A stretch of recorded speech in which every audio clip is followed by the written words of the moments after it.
É, eu vou compartilhar a tela e vou pedir se vocês conseguem visualizar, tudo bem? Vou pedir só um joinha aí para confirmar. Tudo bem, então.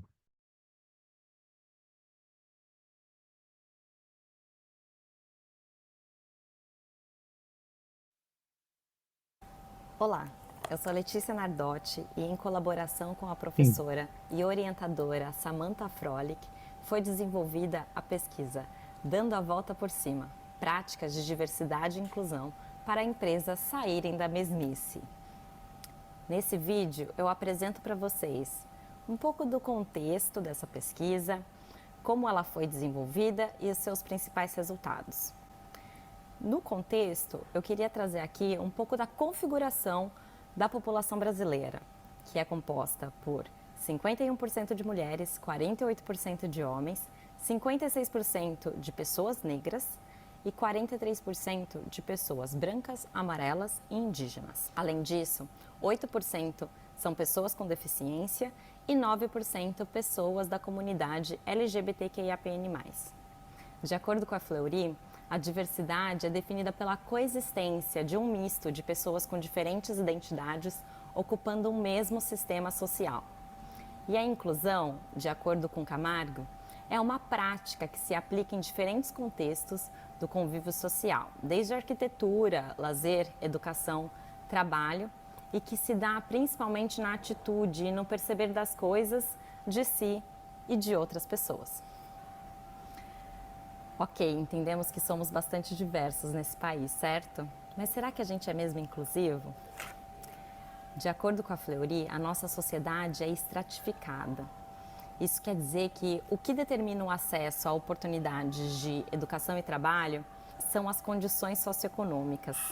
O que a gente considera grupo majoritário nos espaços de poder são, na verdade, grupos que historicamente possuem vantagens, recursos econômicos e poder em relação aos outros grupos. Já olhando para as empresas, a gente vê que diversidade e inclusão começa a ser uma responsabilidade de negócio e que influencia a contratação, a escolha de fornecedores, o próprio posicionamento das empresas. E negligenciar essas temáticas é perder a oportunidade de aproximação com um mercado em constante transformação. Uma pesquisa realizada pela McKinsey comprova que organizações mais diversas em gênero e etnia, elas são mais propensas a superar financeiramente e em inovação as empresas com um quadro de funcionários mais hegemônicos. Tendo esse contexto, o objetivo dessa pesquisa é identificar ações para a promoção da diversidade e inclusão de pessoas negras, pessoas da comunidade LGBTQIAPN+, e pessoas com deficiência. Os objetivos específicos da pesquisa são analisar como as empresas lidam com a atração e seleção de candidatos desses grupos subrepresentados, mapear também práticas para assegurar a inclusão desses grupos dentro das organizações e também compreender os avanços e entraves dessas ações nas organizações. Essa é uma pesquisa qualitativa de caráter exploratório descritivo, realizada por meio de roteiro semi-estruturado e questões abertas. Ela foi aprovada pelo Comitê de Ética em Pesquisa do PSEG em março de 2023. A coleta de dados foi realizada por meio de entrevistas online de até 1 hora cada uma. Foram realizadas 2 entrevistas para validação de roteiro e da condução da entrevista e 7 entrevistas válidas, que compõem a pesquisa como um todo. O perfil das empresas pesquisadas é diversificado para atingir uma multiplicidade de contextos e, consequentemente, de ações para a promoção de diversidade e inclusão. Os sujeitos dessa pesquisa foram profissionais atuantes nas empresas e responsáveis ou participantes das ações de diversidade e inclusão. Então, são profissionais de recursos humanos, diversidade e inclusão e sustentabilidade. A análise dos dados foi realizada por meio da técnica da análise de conteúdo de Bardan. Como resultado, temos a participação de 7 empresas, sendo 2 com até 1.000 funcionários, 2 com até 2.000, 2 com até 3.500 funcionários e uma empresa com mais de 40.000 funcionários. Os ramos de atuação delas são advocacia, comunicação, educação, tecnologia e varejo. Suas sedes estão localizadas em Fortaleza, Rio de Janeiro, São Paulo e Uberlândia, e elas estão em diferentes níveis de maturidade em relação à atuação de diversidade e inclusão. Uma delas atua há mais de 28 anos, duas delas atua há mais de 5 anos, uma atua há mais de 3 e 3 delas atuam há 1 ano ou menos. Chegando aos resultados da pesquisa que respondem ao primeiro objetivo, as ações de atração e seleção de pessoas negras, LGBTQIAPN+, e PCDs são 1. Processos seletivos afirmativos e programas de estágio e trainee também afirmativos. 2. Adaptação da comunicação das vagas para que sejam mais inclusivas.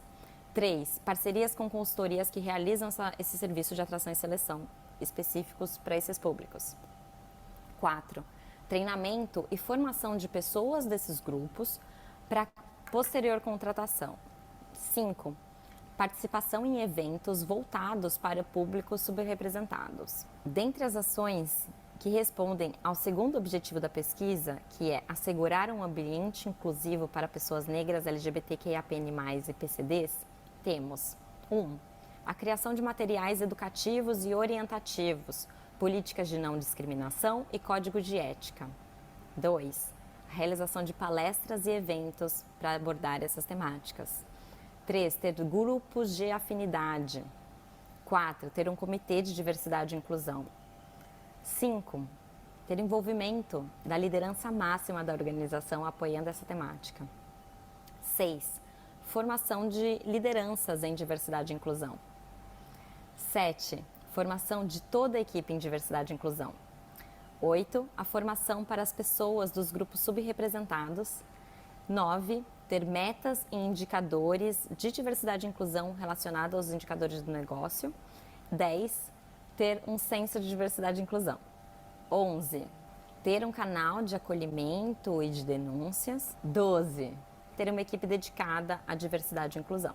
Ao levantar os entraves dessas ações dentro das organizações, identificamos aqui a falta de envolvimento da liderança máxima da empresa, a cultura que não favorece a diversidade, a dificuldade de mensuração da inclusão, as expectativas de resultado em curto prazo, a confusão entre a militância, quando é uma causa pessoal e não uma atividade da empresa, e também mostrar que trabalhar com diversidade não é assistencialismo, e sim é estratégico, que tem o objetivo de fortalecer a marca perante o mercado, gerar inovação e resultados para a corporação.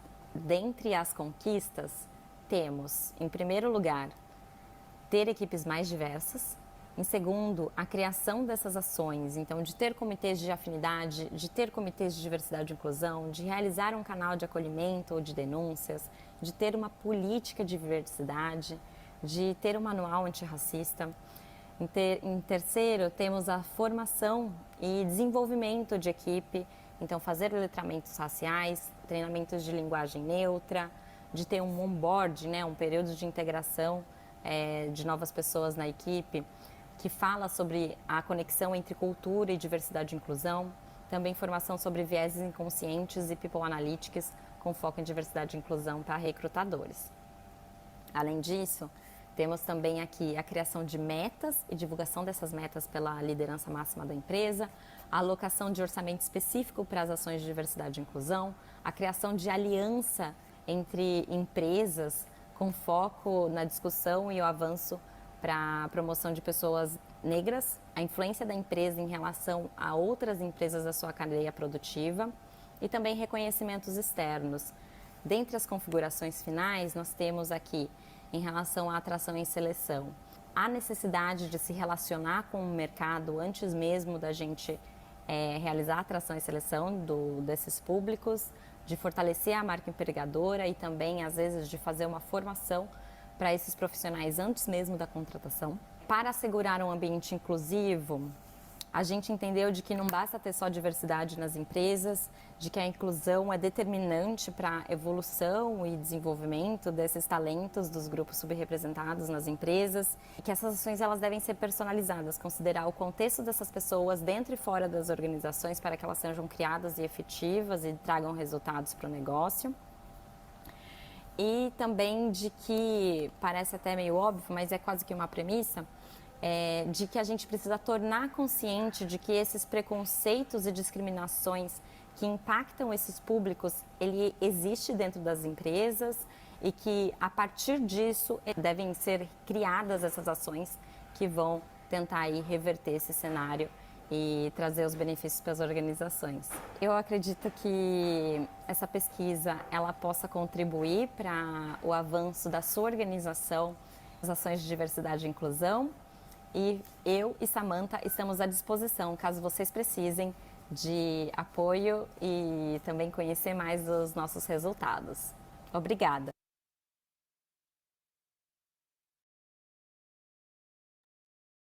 Meus parabéns, Samantha, parabéns também para a sua aluna pelo desenvolvimento do trabalho. A temática é muito relevante, é algo assim que ainda precisamos falar na atualidade, né, pela inclusão da diversidade no mercado de trabalho, no contexto corporativo. Eu achei muito interessante.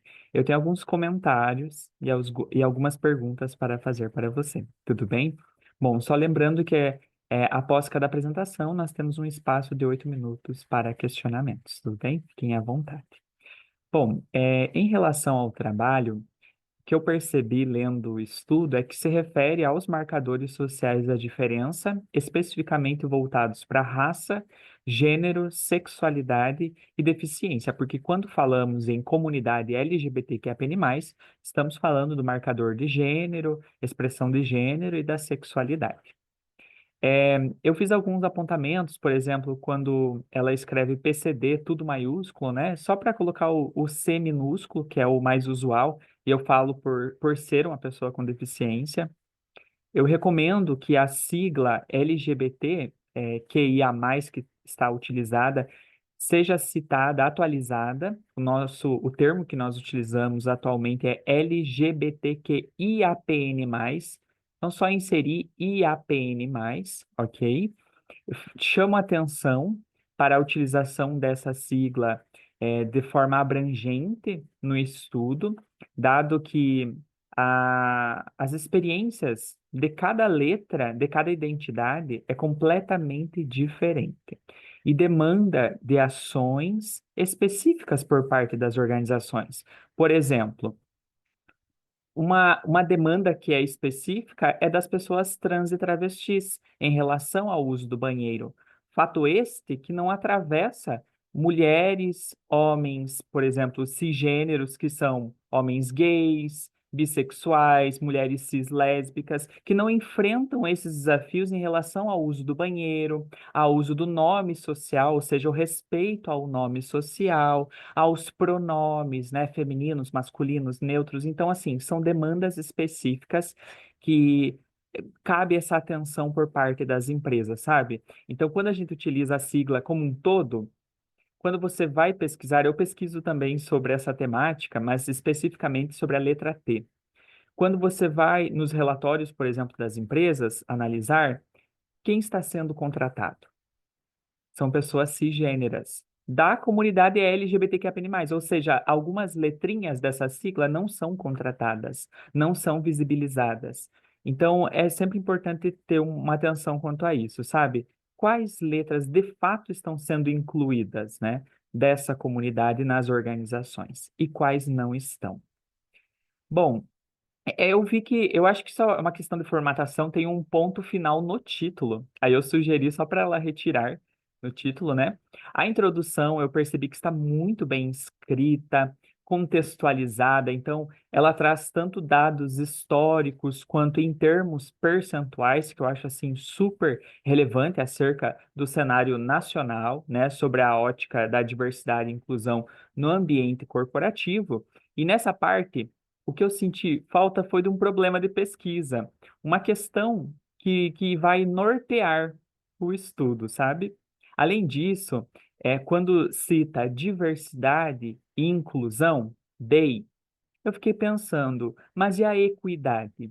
A equidade que também está presente nesta temática e que é importante, né? Considerando que cada pessoa possui características diferentes, precisamos oferecer ferramentas para que todas as pessoas consigam atingir aqueles objetivos das organizações. Então, isso entra no conceito de equidade, né? E o termo mais atual que eu venho observando é DEIP, que é diversidade, equidade, inclusão e o pertencimento. Porque para além de ações para a inclusão, também é necessário que hajam ações para a permanência dessas pessoas nas empresas, políticas voltadas para a gestão da diversidade, em que essas pessoas elas possam se sentir pertencentes também às organizações. Em relação ao referencial teórico, eu sugeri uma maior profundidade. Eu recomendo que seja subdividido em duas subseções, sendo a primeira sobre diversidade, equidade e inclusão e pertencimento, por exemplo. Dois pontos, aspectos conceituais, porque ainda estamos em um momento de letramento, então há pessoas que ainda não entendem o que que é o que é gênero, o que que é sexualidade. Eu acho importante trazer, com base nos marcadores pesquisados, os aspectos conceituais no início do referencial teórico. E, na sequência, trazer, então, especificamente, de forma delimitada, a diversidade, equidade, inclusão, pertencimento nas empresas. Em relação aos procedimentos metodológicos, eu sugeri inserir as questões do roteiro de entrevista ou nesta sessão, para que a pessoa leitora consiga visualizar as questões que foram apresentadas no momento da entrevista, ou em apêndice, tudo bem? Quanto aos resultados da discussão, eu também sugeri não finalizar as subseções com tabelas, né? Porque fica algo muito solto, quando só finaliza aquela sessão, subseção com uma tabela. Tá, mas precisamos de mais informações sobre essa tabela. Então, eu sugiro sempre finalizar com 2 parágrafos acerca dessa tabela, mas já fazendo link também com o próximo item também que será apresentado. Estudos futuros, eu mencionei que um caminho é identificar as práticas voltadas para grupos específicos dentro da comunidade LGBTQIA+. Por exemplo, voltadas para mulheres trans, travestis, homens trans, transmasculinidades, pessoas não binárias e pessoas intersexo. Então, eu acho importante, lá na parte de estudos futuros, poder sugerir também essas, essas novas possibilidades de estudo, considerando essa diversidade da comunidade, porque são muitas demandas, cada letra tem seu atravessamento. Também trazer esse aspecto da interseccionalidade para o estudo, porque é importante, porque certamente, a depender dos seus marcadores, fica mais difícil de conseguir acessar esses ambientes. Seriam mais sugestões mesmo, algo mais propositivo mesmo, ao invés de questionamento. É isso, meus parabéns. Ju, muito obrigada pelas reflexões. Eu gostaria de dizer que esse é um trabalho que me dá muito orgulho. A Letícia se dedicou muito para fazer ele. É resultado de um MBA, então assim eles não têm eles não exige-se tanta profundidade como se fosse numa dissertação. E ela mesmo assim conseguiu fazer essa busca teórica, fez as entrevistas, ela podia ter feito um questionário, ela foi lá, entrevistou, ela se dedicou. Então é um trabalho que eu, como orientadora, tenho muito orgulho. Foi um pouco insistência minha também trazer assim, ó, Letícia, vamos publicar, porque os resultados que você chegou são importantes, precisam ser divulgados, têm relevância, sabe? E aí ela topou, então a gente trouxe aqui para o SEMEAD, e eu lendo, eu fico muito feliz que você traga essas reflexões de como a gente pode continuar esse trabalho. Então eu agradeço demais. Se existir a possibilidade de você me mandar também esses comentários, eu vou ficar bem grata para a gente começar ali a tentar fazer, melhorá-lo para publicar numa revista e para que chegue até mais pessoas. E é isso, então, muito obrigada. Agradeço. Você poderia, por gentileza, compartilhar aqui no chat seu e-mail, que eu encaminho para ti os comentários, Claro, ok? certeza. Obrigado. Akira, Vanessa, fiquem à vontade para questionar, tudo bem?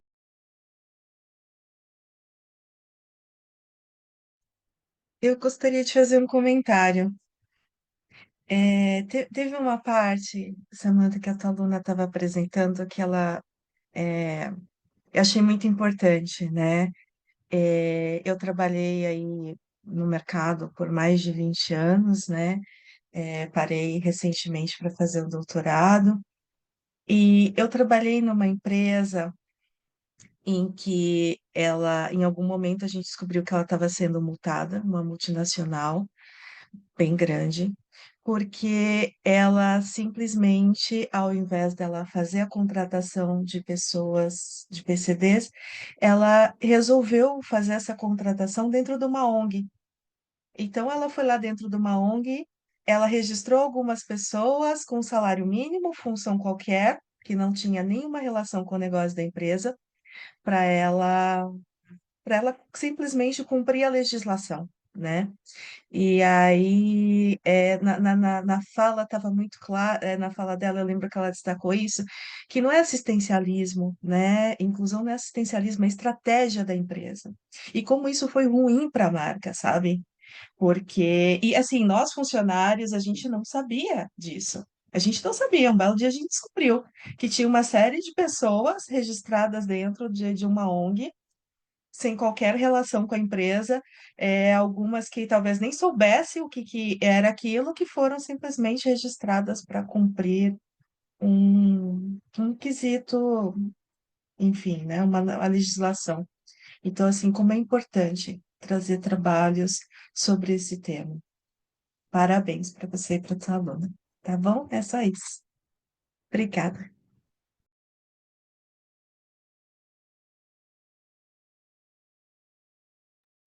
Obrigada, Vanessa. Akira, tem algum comentário, por gentileza? Tenho, prometo ser breve.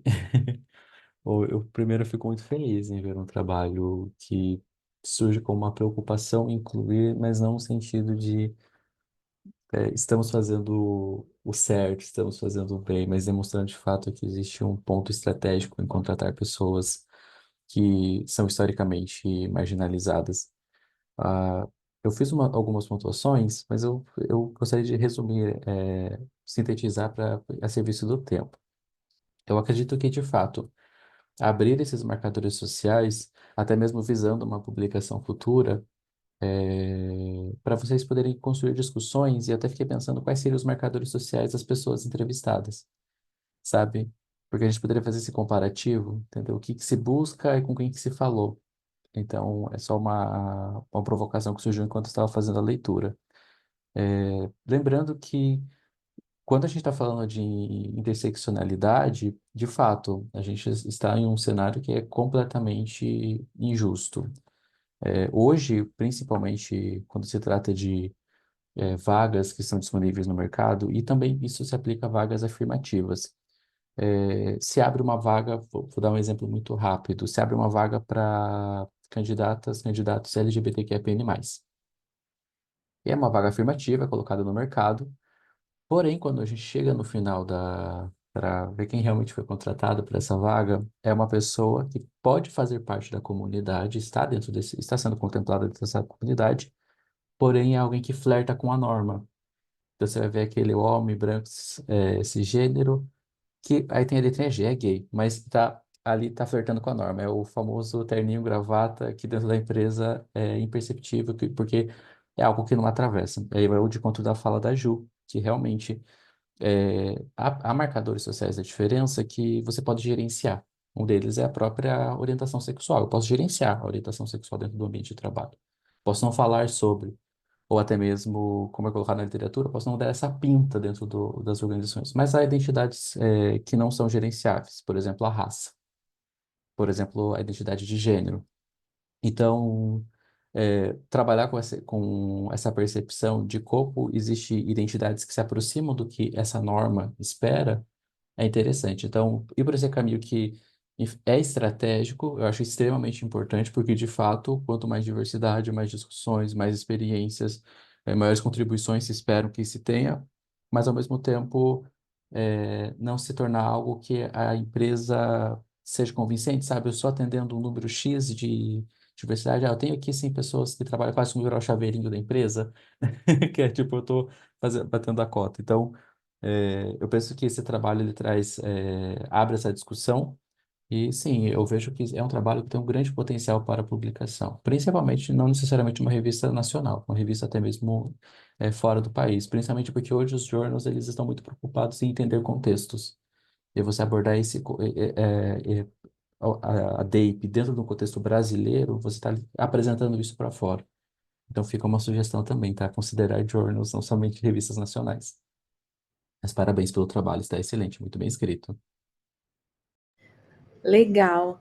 Akira, eu queria anotar o que você falou no início sobre comparação, saber os entrevistados para a gente fazer uma comparação. Eu perdi um pouco isso. Claro, se possível, ter um levantamento dos marcadores sociais da diferença das pessoas entrevistadas. Então, qual que é a raça, qual que é a identidade de gênero, qual a orientação afetiva sexual. Também, a gente considerando a questão geracional, então, se possível, ter qual é a idade. Porque aí, quando você faz esse... Por que que eu coloco essa proposição? Quando a gente faz isso dentro da universidade, por exemplo, a gente fala sobre que existe espaços de diversidade e diversidade discutida. Mas aí quando você vai para quem está no topo, quem está nos cargos estratégicos, normalmente é sempre o padrão é o mesmo, se mantém. É tipo aquelas fotos de mesas de empresários, onde só tem homem branco sentado e você não encontra mulheres, você não encontra pessoas negras, você não encontra pessoas trans, travestis. Então, é justamente você fazer esse comparativo de quem está falando pela comunidade, quem está trazendo essas informações, porque isso também é um dado, é o não dito, né? Você percebe como isso está acontecendo. Perfeito. Só para eu anotar aqui, a gente refletir sobre. Mas legal, gostei da ideia do contexto brasileiro. É isso mesmo. Dá para levar isso para outros ambientes e aprofundar teoricamente o trabalho, né? Eu senti, assim como você, senti falta de teoria, de um olhar para isso com base numa teoria, para aí sim ficar uma coisa mais científica e conseguir publicar. Porque os dados são muito bons e só que precisam ser trabalhados, né? Acho que esse é o nosso intuito aqui na sessão, então muito obrigada. Obrigada, Samantha. Friso aqui meus parabéns e desejo uma excelente publicação para você. Muito obrigada. Pessoal, por nada. Seguindo então a nossa próxima apresentação, Akira, qual é, por gentileza? A agenda eu tenho agora como apresentação Mulheres no Mercado Portuário. É, eu não sei se tem alguém que da apresentação desse trabalho que está presente na sala. Andréia e Maria. Não, Eu acredito que elas não estão presentes. não Então a estão gente pode. presentes. Podemos ir para o próximo, por gentileza? Perfeito.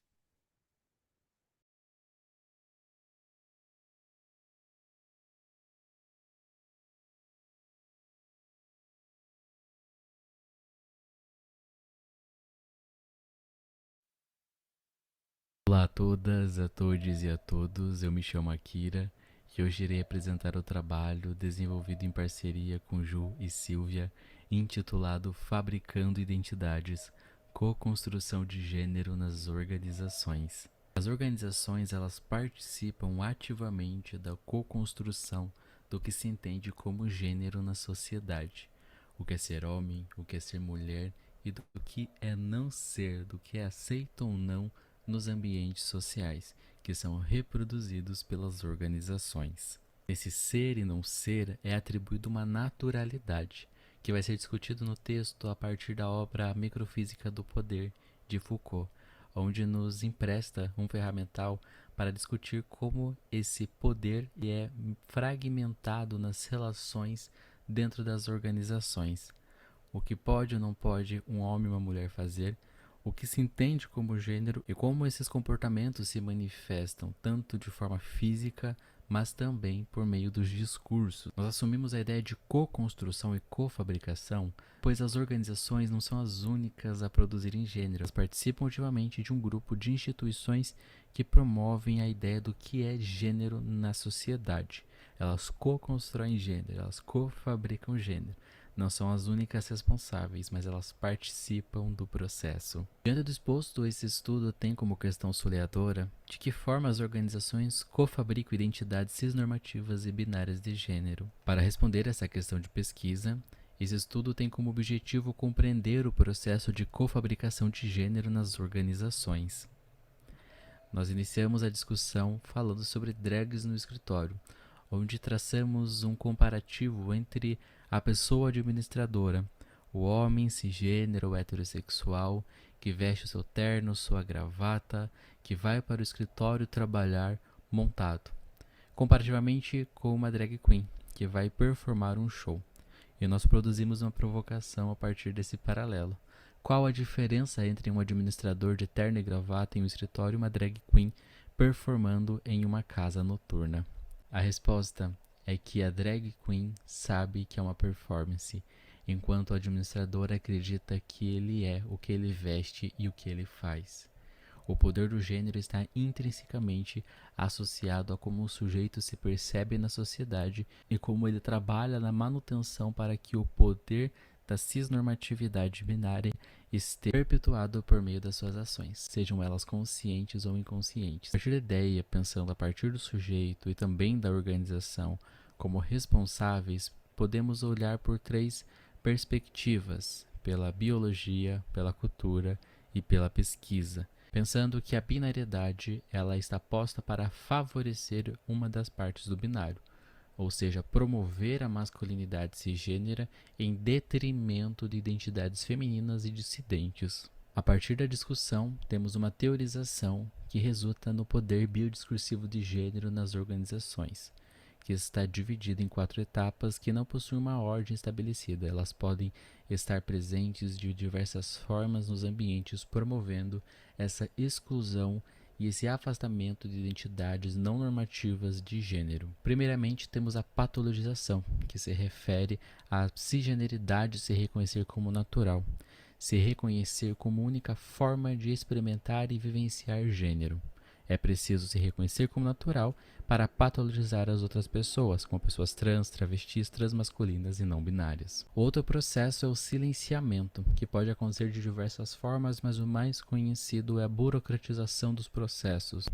Ou seja, silenciar pessoas por meio de processos burocráticos, por meio de microagressões, pessoas que não correspondem à hegemonia de gênero. A discriminação, que pode ser das mais diversas possíveis, desde a verbal, da física, que acabam afastando pessoas dissidentes de gêneros de ambientes por meio de discursos de ódio, por meio da manutenção da ideia da diferença sexual, que infelizmente não foi ainda totalmente superado pelas organizações e que é reproduzida, seja em cargos, seja em estrutura entre banheiros e vestiários, promovem a ideia de gênero binário como a única forma de se vivenciar gênero. Por fim, a desumanização, ou seja, colocar pessoas que não correspondem à cisnormatividade binária dentro de um padrão onde são colocadas como sub-humanas, não merecem um tratamento humano. Podemos refletir também a partir de Butler, quais corpos são choráveis, quais corpos, quando passam por uma violência, reconhecidos como dignos de choro. O poder biodiscursivo assume a cisgeneridade binária como verdade acerca dos corpos, reproduzindo a diferença sexual como regra. Por fim, esse estudo teórico traz uma agenda para estudos futuros a partir das 4 categorias estabelecidas: patologização, silenciamento, discriminação e desumanização. Para cada categoria é proposta 3 perguntas, que são provocações que podem ou não vir a ser temas de estudos, mas que também servem para provocações para a construção de diálogos em grupo. Essas são as referências que foram utilizadas para o desenvolvimento desse estudo. Nós agradecemos a presença de todas e a oportunidade. Nosso muito obrigada. Parabéns, Akira, pela apresentação. Eu não vou comentar muito sobre esse trabalho porque eu também participei dele, na construção dele. Se trata de um ensaio teórico com muitas provocações acerca da co-construção de gênero no contexto organizacional. Akira, só para frisar para nós estarmos na mesma linha, poderia, por gentileza, compartilhar conosco o conceito, o que é binário e cisnormatividade que foram citados ao longo do estudo, por gentileza? E meus parabéns pela apresentação. Claro. Eu, naturalmente, me coloco na pesquisa como uma pesquisadora teórica. E acredito que é um bom espaço para refletir sobre essas questões. Quando a gente fala sobre binário, a gente tem que voltar um pouquinho na história para compreender como foi posto a ideia de binário, que é essa ideia que eu coloco no trabalho sobre diferença sexual. Até o século XVII, não existia diferença sexual. O que nós tínhamos era apenas o falo, que era a forma como as pessoas da época, até mesmo pesquisadoras, cientistas, principalmente pessoas da área médica, pontuavam como era visto a diferença entre os corpos. Então, era apenas falo, sendo o falo posto externo, e aí eu falo que hoje nós entendemos como a categoria sexo, macho, e ainda voltando, nós colocava, era visto de uma forma como o sexo fosse gênero. Hoje nós sabemos que não se refere a isso, mas era visto dessa forma até o século XVII. E o falo interno, que se referia hoje que nós entendemos como o sexo fêmeo. O que acontece é que, com a ascensão da Igreja Católica, do Iluminismo, houve uma necessidade de se distanciar o que se entendia como macho e fêmea. Então, passa-se a ser posta até dentro dos estudos, dentro dos registros anatômicos, a diferença sexual. Então, até então, como era somente visto o falo, o homem era visto como o ser que era completamente desenvolvido, pois o falo era projetado para fora. A mulher, a identidade que é tida como fêmea, era não de 100% desenvolvida, pois o falo era projetado para dentro. Quando vem a diferença sexual, começa a surgir as justificativas do porquê os corpos são diferentes e porquê um corpo é melhor do que o outro. E aí, voltando para o binário, hoje, quando a gente pensa no sistema binário que é tido na sociedade, ele é muito associado ainda à questão sexual. E essa questão sexual, ela está voltado a como as identidades masculinas são promovidas na sociedade em detrimento de identidades femininas. Então, quando a gente pensa o binário, ele não é somente legal, temos dois lados, eles são equivalentes, há uma equidade entre esse binário. Não há. A promoção do binário na sociedade é justamente para dizer, olha, existe um binário, existe dois lados, mas um ele é mais relativamente importante na sociedade do que o outro. Só que com os desenvolvimentos de estudos como Butler, como as ferramentas que Foucault empresta para a gente para montar essa discussão, e até mesmo com próprios pesquisadores da área da biologia, eu coloco um trabalho principalmente, acho que um dos trabalhos mais relevantes sobre o tema, que é da Fauci-Serrin, que é justamente de que tanto o gênero, como nós trabalhamos hoje, como o sexo, são construídos discursivamente. Embora ambos sejam diferentes em termos conceituais, o gênero hoje, ele ainda está dentro da área de negócios, dentro das organizações, ainda preso a essa ideia da diferença sexual, dessa ideia binária, ou seja, ainda associando que o gênero é como o sexo. Quando a gente traz para a discussão que justamente os corpos, e aí por isso que eu trago Foucault para essa discussão, que eles passam por um processo de subjetivação, ou seja, os sujeitos, eles são construídos pelo discurso. Então, nós chegamos nus a esse mundo e nós temos já o gênero posto antes de nós chegarmos. Então, nós temos essa ideia do que é ser mulher, do que é ser homem, do que não é ser nada disso. Então, o que acontece é que nesse processo, se perde o sujeito para que seja mantida a norma. E é aí que existe essa construção do binário. Então, quando a gente pensa no binário, a gente está limitando as possibilidades de gênero. E essa ideia do que é ser ou não homem, o que é ser ou não mulher, o que é até mesmo ser não, uma pessoa não binária, é justamente como os discursos eles se constroem para que seja promovido uma ideia de poder. Então, quando eu falo que alguém é uma mulher na sociedade, eu não estou apenas definindo o gênero dessa identidade feminina. Eu estou também delimitando quais espaços esse corpo pode ou não alcançar. E aí, trazendo para o mundo organizacional, se esse corpo pode ou não chegar a um cargo de gerência, por exemplo. Simplesmente quando eu estou colocando gênero associado ao poder.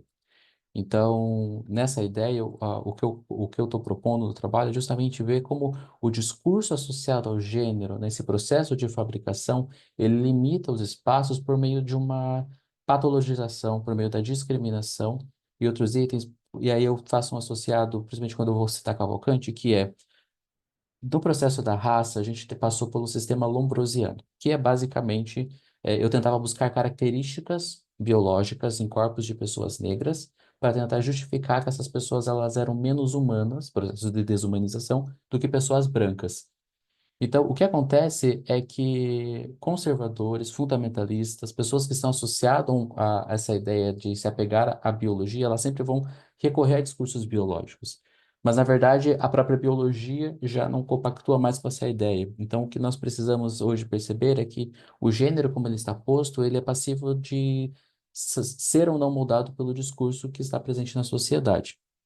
Então, o que é o binário de gênero hoje na sociedade? É a forma como a sociedade está se organizando para promover um gênero em detrimento do outro.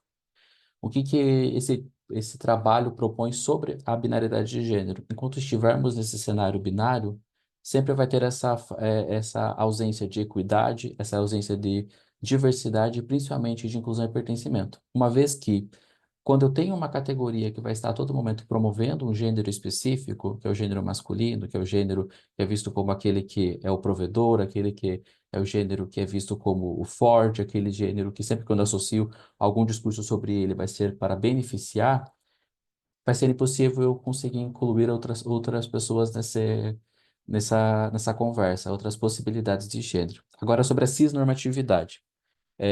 Eu trago para a discussão a cisnormatividade, uma vez que quando a gente está falando de cis, nós estamos colocando uma nomeação àquilo que normalmente pessoas cisgêneras não absorvem para si, que eu posso falar com uma pessoa trans, eu posso falar com uma pessoa travesti, com uma pessoa não binária. Mas quando a gente devolve isso, perguntando, então se você não é cis, você não é trans, não binário, então você é uma pessoa cis, uma pessoa que se identifica com o mesmo gênero que lhe foi atribuído no nascimento, correto? Que é uma possibilidade de gênero e é legítima. Mas aí existe uma ofensa da nomeação, que aí é o que acontece, que eu utilizo o trabalho dos irmãos Pifáio, que é justamente a pessoa, ela precisa se colocar num lugar de naturalidade, de eu sou uma pessoa normal, para poder colocar você no espaço do outro, da pessoa que não é conforme de gênero, uma pessoa que não atende à hegemonia. Então, quando eu coloco nessas categorias do que é cis, do que é trans, eu estou pontuando que existem possibilidades de gênero, mas quando um está se colocando no espaço de natural para patologizar outro grupo, na verdade, está promovendo discursos de ódio, ao mesmo tempo que não se reconhece dentro da sua própria cisgeneridade. Então, novamente, como esse trabalho bebe muito também das teorias feministas, de feministas negras, principalmente, eu faço esse paralelo com a raça. Então, ao mesmo tempo que quando se percebe que os discursos eles vão estar sempre associados a manter uma categoria de poder, manter uma categoria onde eu posso dizer existe alguém que é natural, alguém que não passou por nenhum tipo de processo, eu faço esse comparativo com o administrador, homem branco cisgênero, e a drag queen, que pode ser qualquer identidade de gênero que está performando numa casa noturna. Então, e aí entra a ideia de que, na verdade, né, no fundo, todo mundo está performando gênero. Então, quando você escolhe a roupa, quando você escolhe eh, se vai ou não fazer alguma intervenção estética, enfim, qualquer tipo de modificação, qualquer tipo de escolha que você faça em relação a si, você vai estar performando gênero. Enfim, é uma conversa que eu adoro ter, porque justamente a gente pode se aprofundar e ir de longe. Mas a diferença realmente é que enquanto algumas pessoas percebem que existe uma performance associada a isso, algumas pessoas entendem que isso é natural. Então, não, mas sempre foi assim. E aí a gente percebe que a pessoa ela se perdeu no próprio processo de subjetivação. A pessoa ela já está entendendo que ela é aquilo que ela veste, o que ela faz, né? E por outro lado, ela se esquece enquanto sujeito nesse momento de eu estou participando na sociedade com um gênero que não foi uma escolha unicamente minha, mas sim aquilo que me foi colocado, me posto. Perfeito, Akira. Obrigada por explanar esses conceitos, né, de uma forma tão profunda e reflexiva. De fato, há quem tem essa noção sobre o gênero enquanto performance também, e há quem não tenha, né? Então, eu achei muito interessante essa analogia que você faz da drag queen, porque a drag queen já tem noção disso, da performance, enquanto o administrador não, né? Então, meus parabéns. Eu abro agora para comentários adicionais. Se vocês tiverem, fique à vontade para questionar, tudo bem?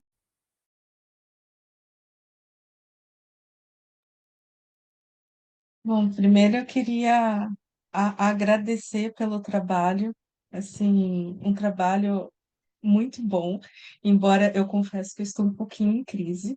tá? Eu estou tentando entender um pouco da minha dissertação, da minha tese nesse momento, porque eu tenho pesquisado inclusão de mulheres no mercado de tecnologia.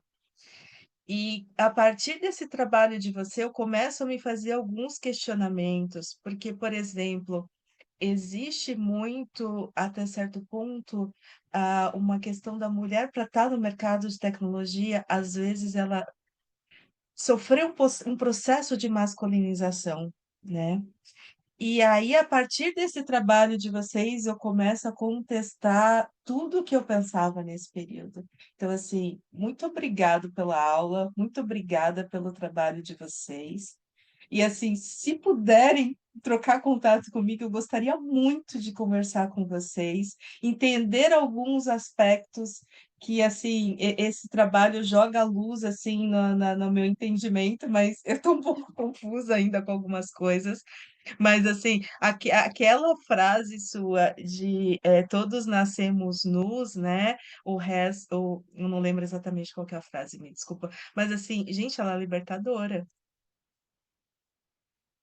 Que trabalho importante. Muito obrigada, muito obrigada. Eu gostaria muito de ter o contato de vocês e poder bater um papo depois. Agradeceria muito. Parabéns. Obrigada, Vanessa. Eu vou colocar o meu e-mail aqui no chat e aí fica à vontade para entrar em contato. Agradeço mesmo pelos comentários. E sim, identidades femininas, tanto cisgêneras como transgêneras, passam por esse processo. A gente até brinca que nos eventos, a SEMEAD, um exemplo muito claro, que quando a gente vai em evento, parece que as identidades femininas, as identidades dissidentes têm que estar a todo momento tentando colocar um terninho, prender o cabelo, existe toda uma... É quase como um ritual tentar ser passável pela visão masculina. É quase como se você não pudesse, em essência, estar presente sem ter a sua capacidade intelectual, seu conhecimento invalidado por ser uma identidade feminina, uma identidade dissidente. É quase como, realmente, eu preciso estar a todo momento performando algo para que eu possa ser ouvida, para que eu possa estar presente, para que eu possa pertencer a esses ambientes. Então, isso se torna cansativo. Então, porque ao mesmo tempo que identidades dissidentes precisam estar a todo momento se preocupando com a questão estética, principalmente porque existe uma exigência social dessa passabilidade, é, do outro lado isso não acontece. Do outro lado é quase como se colocam justamente nesse lugar. E eu volto para esse disco, é, para essa discussão, justamente porque muitos dos discursos que a gente percebe na sociedade sempre foi assim. E aí eu gosto de trabalhar também com a questão esse trabalho ele faz parte da minha tese. E aí no outro trecho eu trago também a questão de que as coisas elas nem sempre foram assim. Existe um equívoco muito grande, porque existe uma apropriação desse discurso de que sempre foi assim. E aí eu faço comparativos sobre principalmente como foi quando os missionários jesuítas chegam da Europa no Brasil e também faço comparativo com a América do Norte, mas no Brasil especificamente, e se deparam com a diversidade de gênero e possibilidades que existia antes deles chegarem. E é lógico, com uma visão completamente católica, cristã, eurocêntrica, isso é visto como algo fora do padrão. Então eu preciso catequizar, eu preciso normatizar esses corpos para que eles se tornem dóceis e para que eles sejam passíveis de eu conseguir fazer alterações nos seus comportamentos. Então, é uma atuação justamente de você tentar colocar pessoas dentro de caixinhas. E essas caixinhas, elas vão limitando os espaços que você consegue alcançar. Então, quando eu falo que gênero, determinar o gênero de alguém a partir, por exemplo, da estética, a partir da aparência, você não está apenas dizendo que gênero aquela pessoa tem ou pertence dentro dessa caixinha, mas eu também estou dizendo que espaços essa pessoa pode não ocupar na sociedade. Então, por isso que Foucault é muito bem-vindo nessa conversa, para a gente poder justamente perceber no discurso como o poder ele está intrínseco, como ele não pode ser dissociado de quando eu estou dizendo que alguém é uma identidade feminina, quando uma pessoa é travesti, uma pessoa é não binária, uma pessoa é transmasculina, quando estou colocando essas pessoas nessas caixinhas, eu também estou dizendo, olha, você é isso, legal, mas você não consegue vir até aqui, porque aqui existe um gênero que é bem-vindo nesse espaço, sabe? Então... Eu fico muito feliz. E sim, com certeza, se quiserem enviar mensagem, trocar contatos, sou super aberto, a Ju também. A gente tem na USP o GENERAS, que é o Núcleo FEA de Pesquisa e Extensão em Gênero, Raça e Sexualidade. E aí que a gente faz essas trocas com pessoas, tanto empresárias quanto pessoas do meio acadêmico, que é justamente onde a gente constrói essas conversas e trazer um pouco de luz para essas discussões. E é uma troca constante. A gente, ao mesmo tempo que a gente troca, a gente aprende, então é um trabalho coletivo de discussão. Então se sintam super à vontade. Tem o nosso site também. E sobre o trabalho, fiquem à vontade para enviar perguntas, discutir, a gente está à disposição. Muito obrigada mesmo pelos comentários.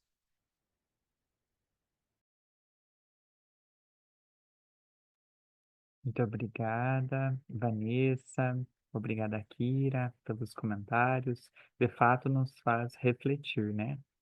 Sobre o passado, presente e quais são as perspectivas para o futuro. Samantha, gostaria de fazer algum comentário? Fique à vontade. Não, mas eu me identifiquei muito com as falas que vocês falaram que as mulheres também passam por esse processo de performatividade, né? Que a gente também tem que o tempo inteiro se provar, você para entrar num cargo mais alto, você tem que se provar, você tem que passa por essa eu estudei por muito tempo mulheres, né? Então a gente estudava emoções das mulheres. Então você passa por esse a gente chama de sentimento dualístico, né? De ter sempre assim, você quer, mas você tem que sempre estar provando, tem que sempre deixar algo para trás, nunca é o suficiente, né? Coisas que os outros gêneros, como masculino, não passam, né? Então, me identifiquei, né, nessas falas e fiquei curiosa para sentar e ler o trabalho com mais calma. Obrigado, eu fico muito feliz mesmo. Perfeito, Samantha. Só corroborando com o que você disse, concordo plenamente. O gênero masculino não passa por isso e não se questionam, né? Não assumem, né, esses privilégios, né? Eu até ontem, em uma sessão, eu mencionei sobre isso, né? Que tinha alguns estudos de gênero que falavam sobre os privilégios dos homens, mas aí eu pensei, por que que os homens não escrevem sobre isso também? Não, é porque é confortável, né? É confortável ter privilégios na sociedade. Então, assim, muito bacana mesmo seu E a comentário. gente ainda está engatinhando, né, com essa questão da diversidade. Ainda é uma coisa que você tem que explicar tintim por tintim, né? Por exemplo, eu tenho uma sobrinha que é trans e na família é uma discussão, né? Então você precisa explicar como é, por quê, e a gente não é instruído para explicar. Tá? A gente também precisa estudar muito para conseguir argumentar e mostrar esse ponto de vista. Então, a gente precisa cada vez mais de mais estudos, mais acesso, porque é um processo que todo mundo tem que aprender para conseguir aceitar. Acho que é por esse caminho. Perfeito. Estudos de letramento são necessários, seja no contexto organizacional e em demais áreas também. A gente precisa se letrar para poder, porque você precisa conhecer para poder respeitar, né? Incluir. E isso começa desde o contexto familiar mesmo, também. Bom, pessoal, eu acredito que seja isso, então, né? Nós não tivemos uma apresentação, as pessoas não compareceram. Eu quero muito agradecer a presença de vocês, parabenizar, friso aqui meus parabéns pelo trabalho que foi apresentado. Foram temas, assim, muito relevantes, urgentes, né? Precisamos falar mais sobre isso, sobre diversidade, sobre inclusão, para que a gente possa ter uma sociedade mais justa, né? Mais humana, mais inclusiva e respeitosa. Antes de finalizar, gostaria de pedir para vocês, para a gente se preparar para um print. Eu gostaria também só de agradecer por ter aprendido tanto com vocês. Muito obrigada. Tô bem feliz de ter participado dessa sessão. Só uma perguntinha, eu não vi aqui o link de avaliação da sessão, não sei se vocês compartilharam. Vou enviar aqui agora. Obrigada por ter mencionado. Porque eu já andei levando um puxão de orelha por esquecer esse link. Sério? Tá Então, bom. Eu vou encaminhar aqui. Muito obrigada por ter comentado. Eu vou encaminhar aqui para vocês no chat. Eu peço por gentileza para vocês avaliarem a nossa sessão. Aqui, perfeito. Ó. Já estou encaminhando aqui para vocês. Foi. Obrigada. É esse link, pessoal. Se vocês puderem avaliar, por gentileza.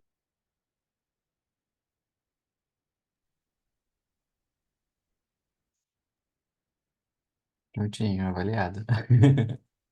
Avaliado. Perfeito. Muito obrigada. Vamos para o print? Exato. Vamos. Você tira, Akira, por gentileza? Tiro sim, pode deixar. Então, vamos lá. É no 3, né?